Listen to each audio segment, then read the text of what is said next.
14, versículo 1, diz assim: não se turbe o vosso coração. Credes em Deus, crede também em mim, diz Jesus. Na casa do meu Pai há muitas moradas. Se não fosse assim, eu vos teria dito, pois vou preparar-vos lugar. Se eu for vos preparar o lugar, virei outra vez e vos levarei a mim mesmo, para que onde eu estiver, estejais vós também. Mesmo vós sabeis para onde vais e onde é que nós podemos saber o caminho, disse o Tomé. Disse-lhe Jesus: eu sou o caminho, a verdade e a vida. Ninguém vem ao Pai senão por mim. Esta casa do Pai, casa de Deus. Quando nós estamos aqui numa altura de férias, talvez alguns de vocês pensam em ir de férias para uma casa de família. Talvez é a casa do avô que passou para o pai, uma casa em que nós sentimos alguma segurança, algum carinho, sentimos que há algumas memórias, há uma nostalgia em que nós realmente conseguimos descansar. Não há problema de tirar os sapatos, não há problema de estar relaxado no sofá, porque é a casa do Pai. É a casa de férias, é onde nós sentimos relaxados. E Jesus está aqui a dizer: não turbe o vosso coração. Estava a falar com os discípulos. Não ficam ansiosos, não ficam preocupados, porque eu tenho que ir embora, mas há uma casa do Pai, em que vocês vêm ter comigo cá em cima. E Tomé só pergunta: como é que nós sabemos onde é que é essa casa, se nós nem sabemos o caminho? E o próprio Jesus diz: eu sou o caminho, a verdade e a vida. Ninguém vai conhecer o Pai se não conhece a mim. Este conceito de casa do Pai talvez vai contra muita coisa que nós aprendemos acerca de uma vida cristã, de um relacionamento com Deus, de talvez uma liturgia religiosa. Porque a casa do Pai é um lugar de segurança, não é um lugar de julgamento nem de condenação, é um lugar de realização dos sonhos, é um lugar de identidade, um lugar de propósito. Jesus, quando estava a ensinar, as pessoas estavam à sua volta e os seus discípulos, ele ensinava muito por histórias, parábolas. E uma dessas histórias é a história do filho pródigo, em que eu gosto mais de chamar esta história, não a história do filho pródigo, mas a história de a casa do Pai. Porque para mim tem muito mais a ver com a casa do Pai do que propriamente o filho pródigo. Em Lucas 15, 11 a 32, podem abrir, lá nas vossas casas, podem abrir, que é a passagem que nós vamos estar a ler e vamos estar a meditar sobre esta passagem hoje. Em que diz assim: e um certo homem tinha 2 filhos, versículo 11, Lucas 15, 11. E o mais moço disse ao pai: dá-me parte da fazenda que pertence, ou parte da minha herança. E ele repartiu por eles a fazenda, e poucos dias depois o filho mais novo, ajuntando tudo, partiu para uma terra longínqua e ali desperdiçou a sua fazenda, ou herança, aquele dinheiro que ele recebeu, vivendo dissolutamente. E havendo ele gastado tudo que houve, e desperdiçou a sua fazenda, e houve naquela terra uma grande fome, e começou a padecer necessidades. E foi e chegou-se um dos cidadãos da terra, o qual mandou para os seus campos para apacentar os porcos. Então, vemos aqui que o filho mais novo queria a herança, pediu ao pai a herança antecipadamente e diz: olha, eu quero seguir e fazer a minha vida. E depois veio uma fome para a terra, o dinheiro que ele tinha, daquela herança, desperdiçou todo e O único trabalho que ele podia arranjar era dar comida aos porcos. Então, neste momento, ele está nesta situação de dar comida aos porcos. E versículo 16. E desejava encher o seu estômago com as bolotas dos porcos que comiam, e ninguém lhe dava nada. E caída em si, disse: quantos trabalhadores do meu pai têm abundância de pão, e eu aqui pareço de fome? Levantar-me-ei e irei ter com meu pai e dir-lhe-ei: Pai, pequei contra o céu e a terra, já não sou digno de ser chamado teu filho, faz-me como um dos teus trabalhadores. Ele pensava: eu tenho fome, eu quero voltar para a casa do meu pai, porque na casa do meu pai nunca faltou nada. Há sempre comida. Então eu vou voltar e vou voltar em humildade e dizer que eu pequei contra os céus e a terra. E eu quero voltar e quero ser chamado meramente um servo, não um filho. E levantando-se, versículo 20, foi para o seu pai e quando ainda estava longe, viu o seu pai e se moveu de íntima compaixão e correndo lançou-lhe ao pescoço e o beijou e disse: filho. E o filho disse: pai, eu pequei contra o céu e perante ti, já não sou digno de ser chamado teu filho. Mas o pai disse aos seus servos: trazei depressa a melhor roupa, vesti-lhe e pôs-lhe um anel e mão e sandálias nos pés, e trazei o bezerro cevado e matai-o, comamos e alegramos, porque este é o meu filho que estava morto e reviveu. Tinha-se perdido e foi achado, e começaram a alegrar-se. Versículo 25. E o filho mais velho estava no campo. E quando veio e chegou perto da casa, ouviu a música e as danças, e chamando um dos servos, perguntou-lhe que era aquilo. E ele disse: veio o teu irmão, e o teu pai matou o bezerro cevado, porque recebeu são e salvo. Mas ele se indignou, o filho mais velho, se indignou a não querer entrar. E saindo o pai, estava com ele. Mas responder ele, disse ao pai: eis que te sirvo há tantos anos. Eis que te sirvo há tantos anos, sem nunca transgredir o teu mandamento, e nunca me deste um cabrito para alegrar-me com os meus amigos. Vindo, porém, este filho, e desperdiçou toda a tua fazenda com as meretrizes, e mataste-lhe o bezerro cevado. E ele lhe disse, o pai depois responde ao filho mais velho: filho, tu sempre estás comigo, e todas as minhas coisas são as tuas. Mas era justo alegrarmos e regozijarmos-nos, por este o teu irmão estava morto e reviveu, tinha-se perdido e foi achado. Quando nós estamos aqui a falar de casa do Pai, nesta história é fácil, e já preguei muitas vezes acerca esta passagem bíblica, em que é fácil nós identificarmos com um destes irmãos, como o irmão que vai e desperdiça tudo que recebeu, não quer saber do pai. Nós pomos o pai como Deus, Pai, para as nossas vidas, e dizer: ok, eu não quis saber de Deus, eu esbanjei-me toda a riqueza, eu não quis saber da herança, eu fui e fiz o meu próprio caminho, e depois eu caí em arrependimento e voltei à casa do Pai. E essa é uma explicação e a forma válida de ver esta passagem. Ou nós pensamos: eu não fiz nada de mal, e nós falamos do filho mais velho. Ou nós até falamos do próprio pai, que é o pai amoroso, que recebe o filho, independentemente do que fez ou não fez, recebe de braços abertos e restaura a vida do filho.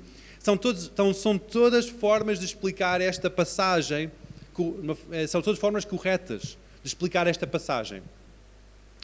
Mas o que é que o Espírito ministrou à minha vida através desta parábola é acerca da própria casa do Pai, ou a fazenda do Pai. E quão importante era essa casa do Pai. Tanto o filho mais novo como o filho mais velho não perceberam a importância que era a casa do Pai.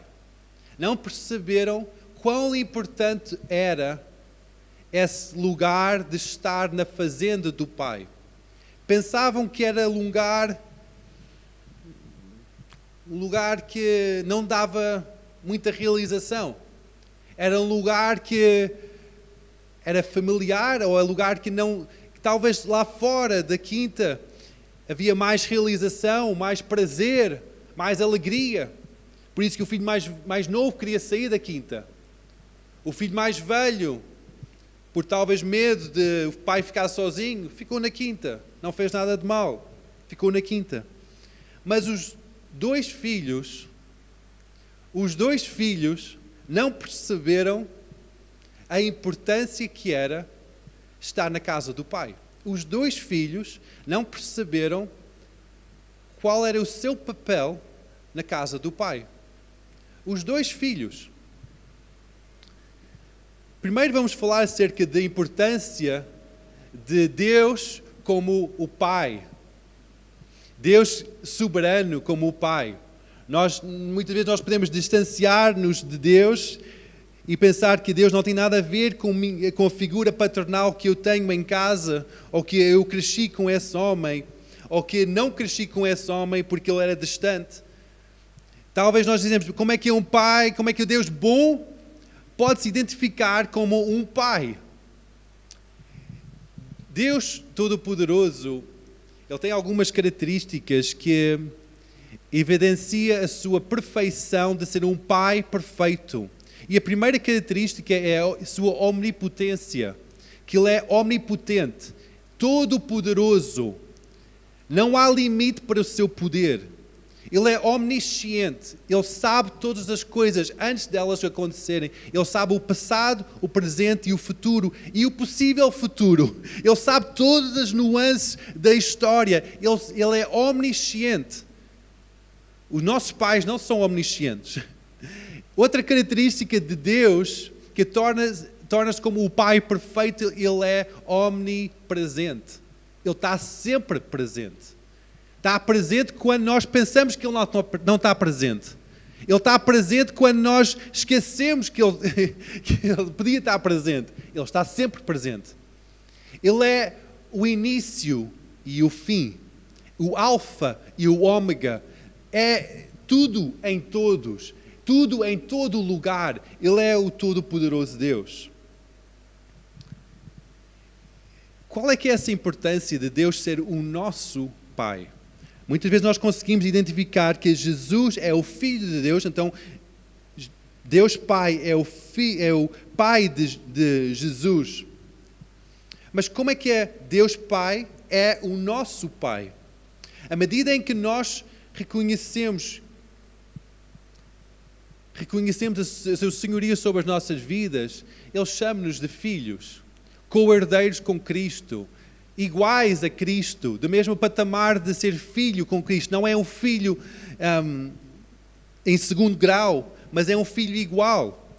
Ele é o nosso Pai, nós somos criados à sua imagem e semelhança, então Ele é o nosso progenitor. Em Gênesis fala acerca disso, Deus criou o homem segundo a sua imagem e semelhança, então segundo os seus feitios, segundo quem ele era um ser espiritual também. Deus, sendo o nosso Pai, é quem traz-nos a provisão completa que nós precisamos. Se Ele cria e toma conta das aves, das flores, e não lhes falta nada, Ele toma conta de nós. Em Mateus 6,31 fala acerca disso, diz que não andeis inquietos, dizendo o que comemos ou bebemos, ou com o que vestimos. Nós não devemos andar inquietos com essas coisas, porque Deus é a nossa provisão. Ele é aquele Pai que traz a provisão sobre as nossas vidas. Ele é um protetor. Talvez a referência que tu tens do teu pai é que ele deixou-te, abandonou-te, não protegeu-te quando era preciso proteger, não estava lá. Mas Deus Pai, Ele é o nosso protetor. Ele protege-nos. Ele guarda-nos.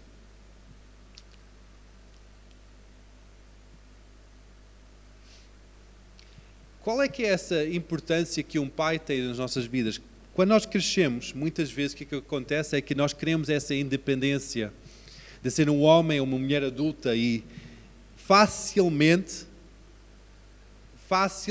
nós pensamos que o nosso pai físico, nosso pai terreno, nosso pai biológico, que não tem qualquer lugar mais nas nossas vidas, não tem qualquer importância nas nossas vidas, por causa das suas falhas ou porque agora já somos adultas, pessoas adultas. Mas nas nossas vidas, um pai tem muita importância para nós. Um pai traz-nos identidade. Dá-nos aquele apelido, aquele nome, vem do pai. Vem a nossa identidade. Vem a nossa herança.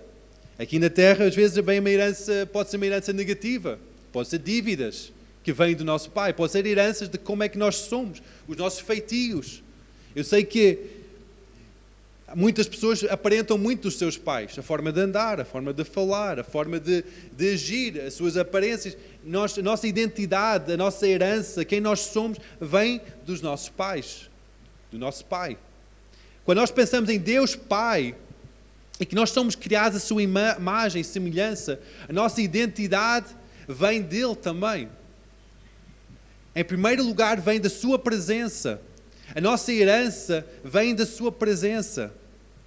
E também a nossa missão, o propósito de vida que nós temos, vem do nosso Pai. Voltando à história do filho pródigo, ou da casa do pai, nós pensamos que aqueles dois moços, aqueles dois jovens, os dois não sabiam qual é que era a importância que era ser chamados filhos daquele pai. Qual era a sua missão, qual era o seu propósito. Os dois não perceberam isso.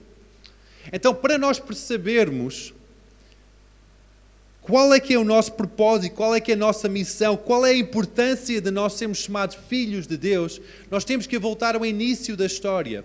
No início da Bíblia, com a criação do homem, com a criação da mulher,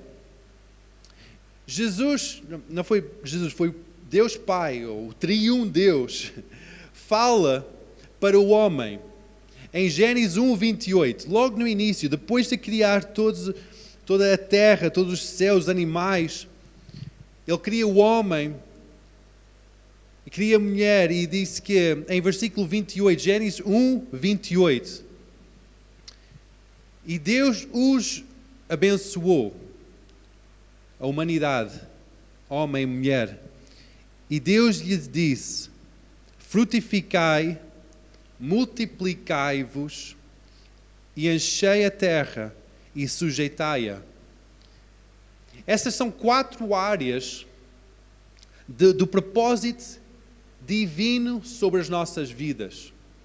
Nós podemos dizer que são 4 áreas que, dentro daquela fazenda do pai, são 4 áreas que qualquer um dos filhos tinha esse mandato, essa missão sobre a sua vida, de frutificar, de multiplicar, de encher a terra e de sujeitá-la.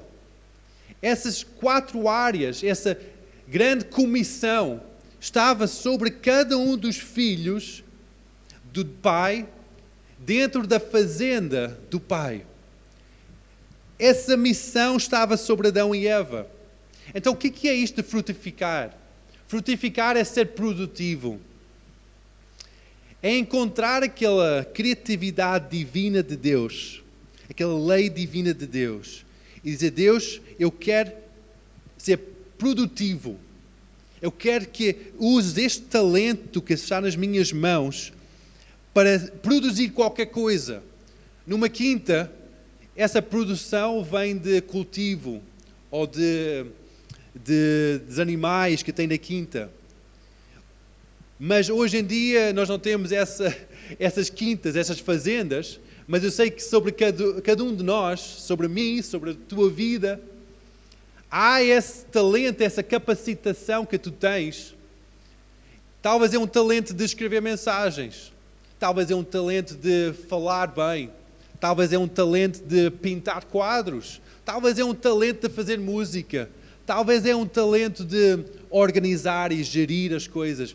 Usa isso para frutificar, para dar fruto. Faz parte da tua missão divina.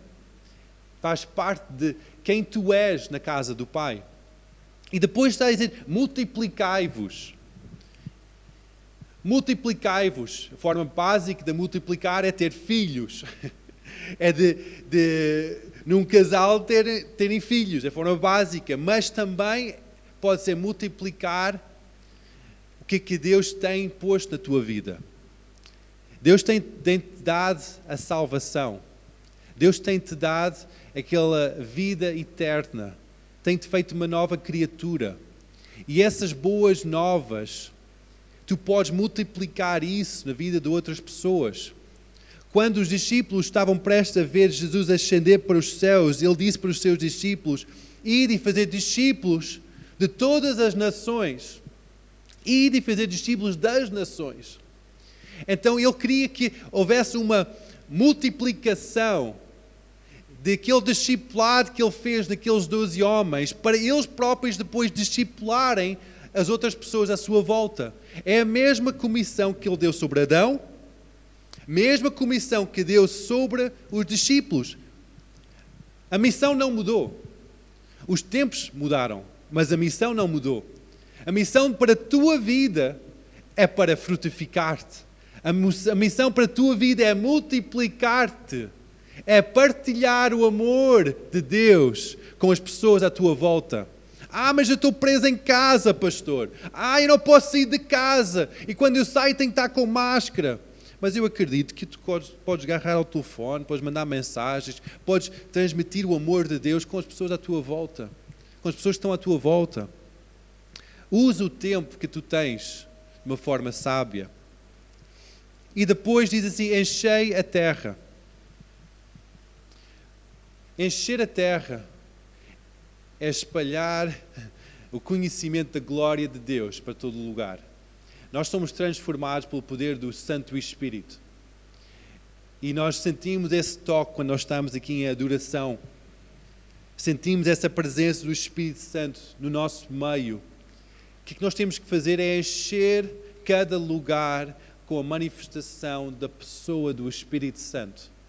Tal como nós fizemos e santificamos as nossas casas, faz isso no teu trabalho, faz isso no autocarro, faz isso no parque, faz isso onde tu fores. Espalha o amor de Deus, espalha o conhecimento da glória de Deus em todo o lugar. E depois algo interessante, a última parte desta missão que Deus deu sobre Adão e Eva, e eu acredito que era a missão que o pai tinha para os 2 filhos, era de sujeitar a terra. Mas sujeitar a terra? Que coisa confusa. Adão estava num jardim de Éden. Os 2 moços estavam numa quinta, em que estava tudo seguro, eles eram herdeiros do pai da quinta. Adão era o homem gerindo aquele jardim. Por que é que ele tinha que sujeitar a terra? Talvez porque fora dos limites do jardim, ou fora dos limites da quinta, havia caos. Talvez fora daqueles limites do jardim de Éden, havia caos. Talvez fora daquela quinta havia caos, desordem, em que eles tinham que trazer o reino de Deus para cada lugar, tinham que sujeitar cada influência contrária à influência do Pai, tinham que sujeitar isso. Por isso que Jesus ensinava os seus discípulos para orar assim: venha o teu reino, seja feita a tua vontade aqui na terra como é no céu. Isso é sujeitar a terra ao plano divino de Deus. O filho mais novo, quando ele saiu da quinta, ele esqueceu-se dessa missão. E ele só queria desfrutar da vida. Em vez de sujeitar a terra, o que aconteceu? Ele foi sujeitado. Ele teve que ser sujeito à fome que estava a passar. Ele teve que ser sujeito a ser maltratado. Ele teve que ser sujeito a tudo que estava a passar à sua volta. A mesma coisa aconteceu com o filho mais velho. Ele esqueceu-se do propósito que ele tinha para sujeitar a terra. E ele ficou preso naquela autopiedade. Dizer, epá, eu estou aqui a trabalhar, aquele malandro do meu irmão está lá fora, mas eu estou aqui a trabalhar de sol a sol e ninguém me diz nada. Ninguém agradece. Ninguém diz nada para mim. Tanto o filho mais velho como o filho mais moço esqueceram da sua missão de sujeitar a terra. A tua missão é de sujeitar a terra. Isso não significa que agora andas com um chicote para trás e para frente. Não. A nossa luta não é contra carne nem sangue, mas contra os espirituais de maldade que guerreiam nos lugares celestiais. Então, quando nós queremos sujeitar a terra, qual é uma das coisas que vem contra a nossa vida, que está a controlar a sociedade? Uma das áreas é o medo. Em que essa área que tenta subjugar as nossas vidas. Mas a nossa missão é superior e a autoridade que Deus tem nos dado é superior a qualquer outra influência. Vamos abrir as Bíblias em Marcos, versículo 16, capítulo 16, versículo 15. Esta é uma outra versão da grande comissão que é explicada em Mateus 28, em que antes de Jesus subir para os céus, ele chama os discípulos e diz: ide por todo o mundo, pregai o Evangelho a toda criatura. Isto é, multiplicar, frutificar e encher a terra. Quem crer e for batizado será salvo, quem porém não crer será condenado. Estes sinais hão de acompanhar aqueles que creem. Em meu nome expilarão demónios, falarão novas línguas, pegarão-se em serpentes e se alguma coisa mortífera beberem, não lhes fará mal. Se impuserem as mãos sobre os enfermos, eles ficarão curados. Estes últimos dois versículos, versículos 17 e 18, é a forma em que o reino de Deus subjuga o reino desta terra. Em que nós vemos que estas quase leis naturais desta terra, leis acerca de influência demoníaca, que ninguém consegue entender muito bem como é que um demónio influencia, como é que é expulso o demónio. Jesus está aqui a explicar: vai e expulsa o demónio em meu nome. É possível. Ele está a dizer que mesmo quando há qualquer coisa que tenta vir contra a tua vida, um veneno que tenta vir contra a tua vida, não vai fazer dano nenhum. Quando há enfermos, impõe as mãos sobre os enfermos e eles são curados. São coisas que não são lógicas. São áreas que vai contrária à lógica humana. À lógica que nós aprendemos na escola, que somos ensinados nesta sociedade. Mas é a forma em que nós cumprimos a missão que Deus nos tem dado. É a forma em que nós vamos e sujeitamos a terra às leis celestiais. Em que nós vamos e nós dizemos que venha o teu reino sobre esta situação. Seja feita a tua vontade. Deus é o mesmo desde o início da Bíblia.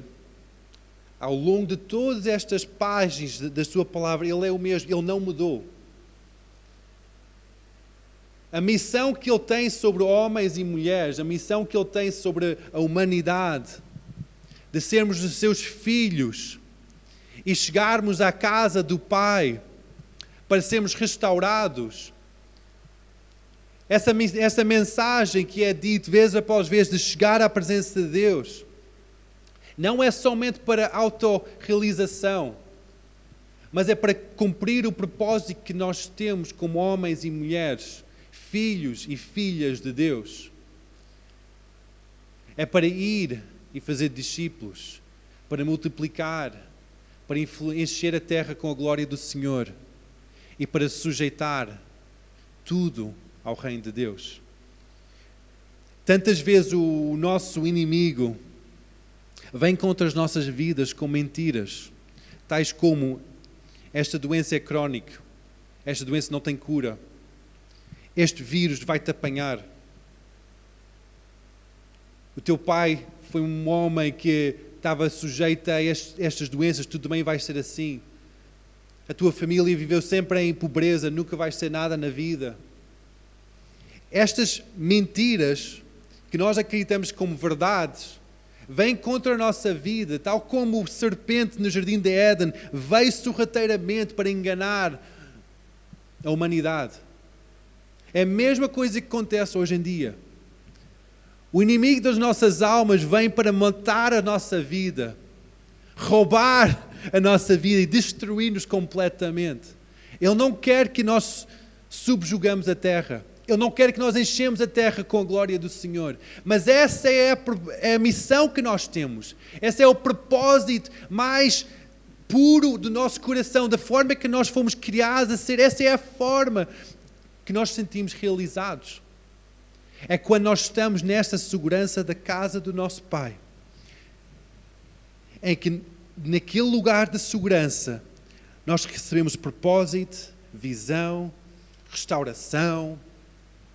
E a forma que nós vemos o mundo é transformado. É que nós realmente começamos a acreditar que nada é impossível.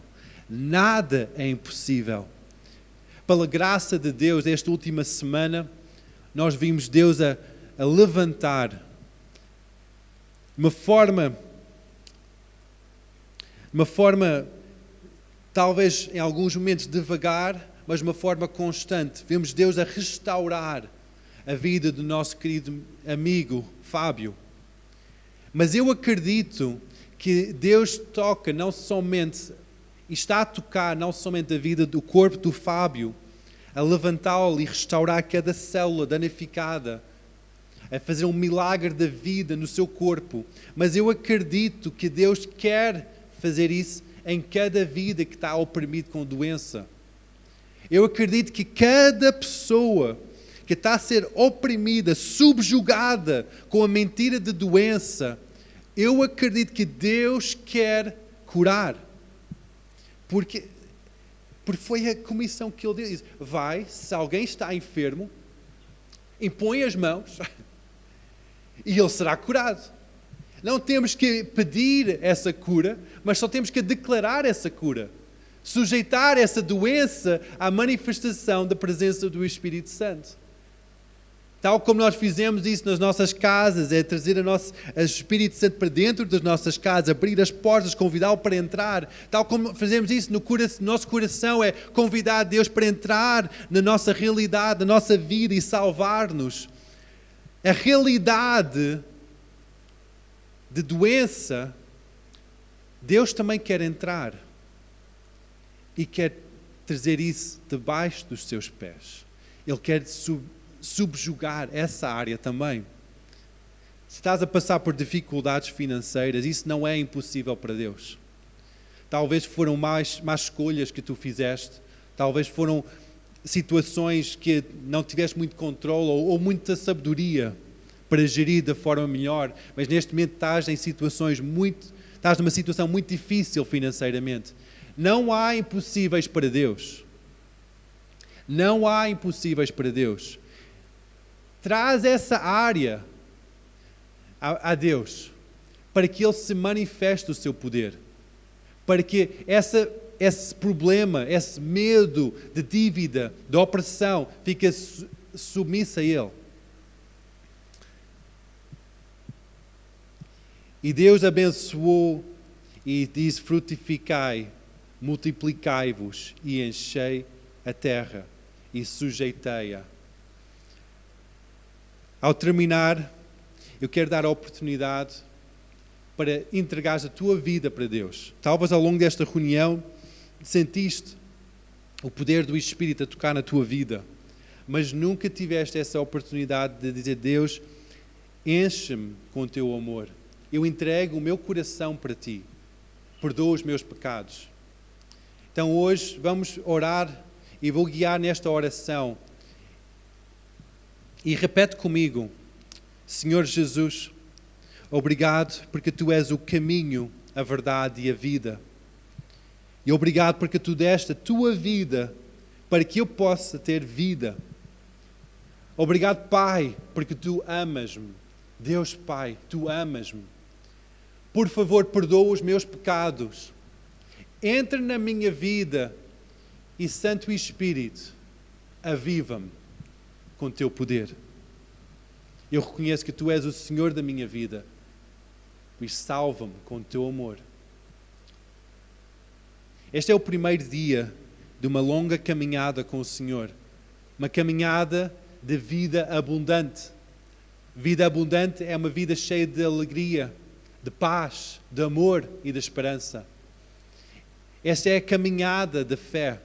É a caminhada com o Senhor. Mas hoje, antes de terminar, eu quero fazer uma oração de cura, uma oração em que nós trazemos a manifestação do Reino de Deus para cada uma das nossas vidas. Numa passagem da Bíblia, fala acerca de quando alguém está doente, chama os presbíteros da igreja, unge com azeite, e a oração do justo salvará. Hoje nós vamos orar para cada doença, vamos orar para cada situação que precisa vir à submissão, precisa de vir aquela autoridade do Reino de Deus, tem que se manifestar como uma autoridade soberana. Vamos trazer o Reino de Deus perante cada doença, vamos trazer o Reino de Deus perante cada dificuldade em relacionamento, vamos trazer a presença do Espírito Santo a cada uma destas situações. Então, quando nós estamos a orar, e se há situações na tua vida, situações de doença, situações de problemas financeiros, problemas de relacionamento, perturbação espiritual, abre as tuas mãos de uma forma de receber. E no lugar onde tu estás, eu acredito que não há limites em termos de barreiras, em termos de limites físicos. Eu acredito que Deus é o mesmo ontem, hoje e será eternamente, e não há impossíveis para Ele.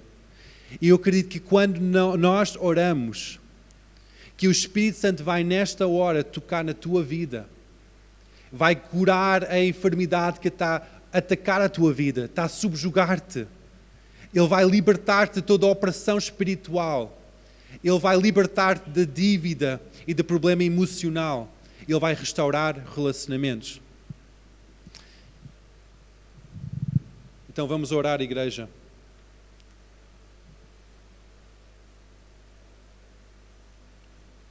Deus, Todo-Poderoso, Criador dos céus e da terra, Pai da eternidade,